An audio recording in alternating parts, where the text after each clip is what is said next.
Herkese merhaba arkadaşlar. Bugün gördüğünüz gibi, bildiğiniz gibi rapora göre Lords Mobile hayatında, Lords Mobile dünyasında şimdiye kadar görmediğimiz bir raporla karşılaşıyoruz ve e, bunu en iyi Lords Mobile'ı en iyi bilen tecrübeli insanlar bile şu raporu gördüğünde buna inanması imkansız arkadaşlar. Böyle bir şey normal şartlarda olamaz. Şimdi bunun nasıl olduğuna bakacağız. Şöyle baktığınız zaman bu asker 63 milyon asker acaba T1 mi diye soruyoruz ama e, karşı tarafın kaybettiği kudrete göre bu asker T1 değil arkadaşlar. Birazdan detaylarına bakacağız. Ama şurada şöyle bir şey var ki gerçekten eee, tamam, güzel şekilde kill alan insanlar oluyordur. Ama bunu bu şekilde bu derecede yani adamın kudretine bakın, 1,5 B kudret kaybetmiş tek vuruşta ve vuran kişinin neredeyse askeri ölmemiş. 29 K askeri ölmüş. Şok edici bir olaydan size bahsediyorum. Dediğim gibi Lost dünyası böyle bir şey görmemiştir. Hiçbirimiz çünkü görmedik. Bir vuruşta bu asker sayısını öldürmesi ve aynı şekilde bu derecede kudretin yok olması Lors hayatında yok arkadaşlar. Size şimdiden böyle bir bilgi vereyim ve bunun detayına geçelim arkadaşlar.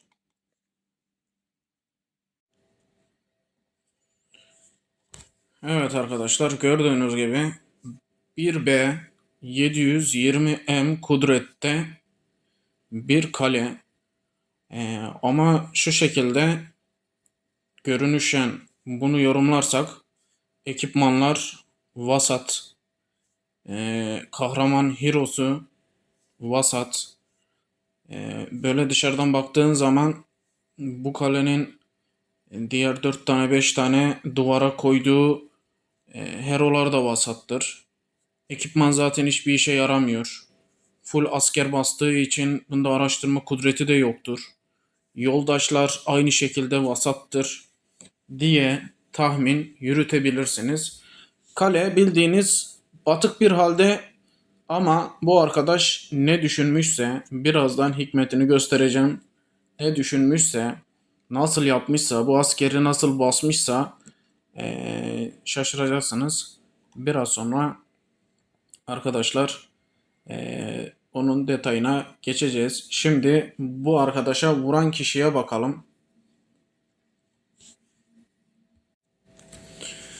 Evet arkadaşlar, bu arkadaşımız buna bu şekilde vurmuş. Gördüğünüz gibi okçu ekipmanında, evet, güzel yıldızlamış. Orta derecenin üstünde.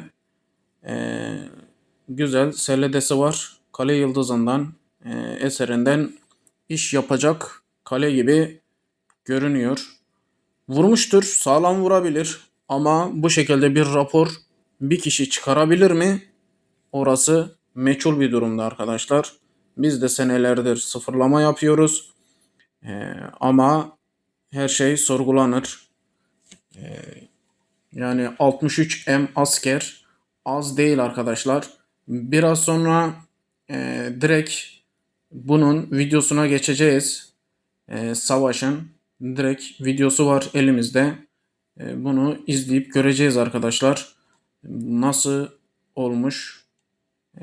Nasıl 63 milyon asker direktmen sıfırlanmış, silinmiş yani. Bunu göreceğiz arkadaşlar.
Evet arkadaşlar, şimdi birlikte yorumlayalım durumu. Gördüğünüz gibi gazetede arkadaşa tıklayınca bu arkadaş Lords Mobile'i terk etmiş, ülkeyi bırakmış durumda. Oyuncu bulunamıyor, isim değiştirmiş, gitmiş. Zaten oynamasına gerek yok. Böyle bir saçma oyun, strateji, kale kurma olamaz arkadaşlar. Şöyle devam edelim. Bizim arkadaş da bu şekilde okçuyla yapıştıran. Şimdi rapora baktığımız zaman ordu büyüklüğü açılmış. 2,5 askerle vurulmuş arkadaşlar. Ee, gördüğünüz gibi ya vuranların ölüleri yok. Böyle bir saçma bir savaş olmuş. Karşı tarafta 63, neredeyse 63,5 milyon asker ölmüş. 1,5 B kudret kaybolmuş. Ee, saçma bir durum. Dediğim gibi. Şimdi şöyle bakmaya devam edelim. Şurada bir duralım. Vuran kişinin 5 tane yoldaşı var. Paralı yoldaşları var. Tabi sağlam kale. Ama karşı tarafta yoldaş göremiyorum. 0. Bu bir tabi kayıp. Duvarında yoldaş olmaması çok büyük bir sıkıntı. E, ama asker sayısı yine de bir şekilde kurtarması lazımdı bu kişiyi. Şu an devam edelim. Savaş raporu. Şimdi savaş raporunu incelediğimiz zaman bu arkadaşlar buraya full okçu vuruyorlar. İçeride full T3 suvari var. T3 suvari nasıl bu şekilde T3 suvari basmış, bunu çözmek imkansız. Niye böyle bir strateji yapmış anlamış değilim. Yani çok saçma bir sistem. Gördüğünüz gibi full T3 suvari basmış. Artık oyunun mantığını ne derece nerelere götürdüyse 1,7B kudretindeki adam oyunu çözememiş ve bu şekilde kendisine kale yapmış. Nedenini kimse bilmiyor. Ya sadece kudret arttırmış ki kudret arttırmış, dediğim gibi T3 en fazla kudreti veren asker normal koşulda.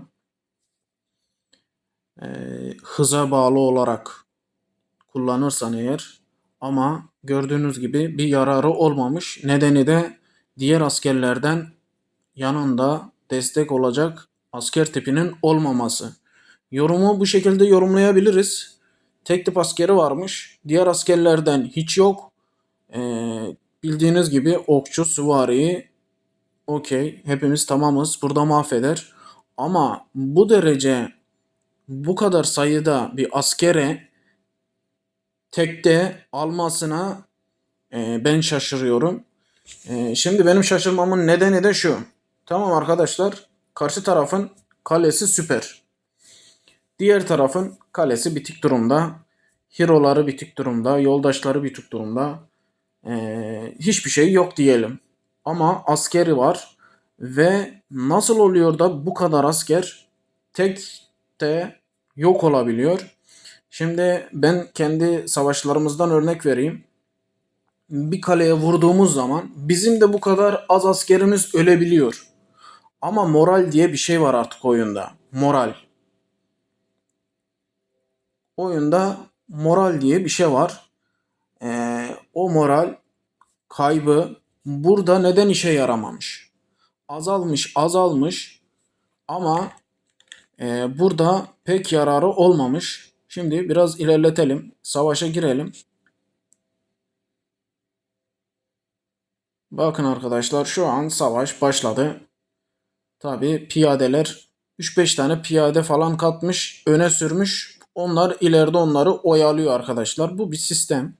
Tamam, burada bilmeyenler de bunu öğrensin. Tek tip okçu vurduğunuz zaman biraz da ötekilerden katın. Bakın zaten neredeyse yarıya geldi. Durum yarıya geldi arkadaşlar. 34 M'e askere indi ve şu an moral yarıda.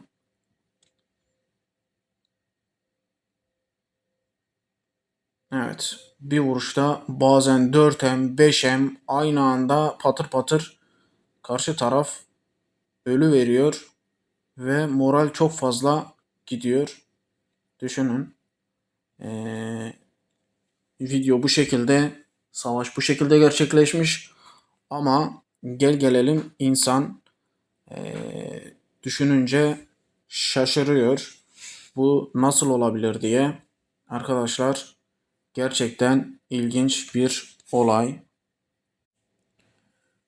Bu gördüğünüz gibi arkadaşlar adamın ilk hali 1.720M kudreti var. Dediğim gibi ekipmanlar vasat, hero vasat, kalede araştırma kudreti yok. Bildiğiniz zayıf, bir şeye yaramayan bir kale arkadaşlar. Ve T3 basması, hele hele tek tip asker yapması çok sıkıntılı hale getirmiş bunu. O da zaten tek vuruşta yok olmasına sebep olmuş. Birazdan şimdi size bu kalenin son durumunu göstereceğim.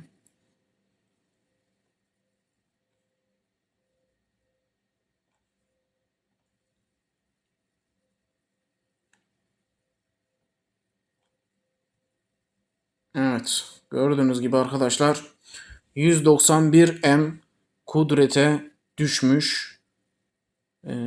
Böyle bir vuruş dediğim gibi göremezsiniz. Ben görmedim yani. Çok sağlam vurulmuş. T1 olsa bir nebze diyebilirsin. T3 vurulmuş. Ama burada benim sorguladığım iş sadece şu. Neden burada moral devreye girmemiş? Biz kendi içtimalarımızda ben diyorum mesela 5M'e 10M askere bile vurduğumuzda bazen direkt tekte alamıyoruz. Çünkü moral diye bir şey var. Karşı taraf bir an önce senden zayıfsa bile bir an önce morali düşüyor ve askerleri savaştan çekiliyor. Peki burada bu kadar asker paldır paldır ölürken bu moral neden bu arkadaşı kurtarmamış?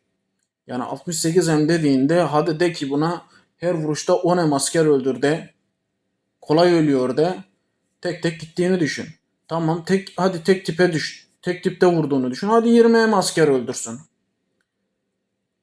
En fazla. Tek vuruşta 63M asker öldürmek nedir ya? Vallahi arkadaşlar dediğim gibi durum ortada. T3 askere vurmuş. T5, T4 karışık olarak vurmuş. Tek tip okçu olarak vurmuş. Sıfırlanan arkadaş T3 suvari olarak savunmuş. Ve arkadaşın üzerinde hiçbir şey yok. Arada güç dengesi bayağı bir açık durumda. Ama gel gelelim düşünün. Biz bir de kendiniz bu durumu değerlendirin. Yorumlarda yorumlarınızı bekliyorum arkadaşlar. Herkesin yorumunu bekliyorum. A'dan Z'ye kadar bu olay nasıl olabilir? Dediğim gibi en uç noktada bu işi bilen insanların kafasında yani ben bunu diyorsam çok çok tecrübeli insanlar da sadece burada şunu diyebilir. Tamam bu vuruş yapılabilir. Yani sayı bu kadar olmasa bile böyle vuruş olabilir. Yani belki 20, 25M, belki 30M askerin T3 olması ya da T2, T1'e gitse bile belki asker sayıları artabilir ölürken ama bir anda 63 MT3 askerin pert olması nerede bu moral kaybı? Neden askerler geri çekilmeden direktmen ölüyor? Bizlerde niye bu şekilde denk gelmiyor? Şaşılacak şey. Dediğim gibi hepiniz bir sorgulayın arkadaşlar ve yorumlarınızı bırakın. Bekliyorum. hepimiz bir görüşleri görelim. Acaba düşünceleriniz ne? E, Sizce de gerçekten Lords Mobile'de gördüğünüz en önemli sıfırlama şekli mi? Hepimiz görelim arkadaşlar. Kendinize iyi bakın. Görüşmek üzere. Sağlıcakla kalın.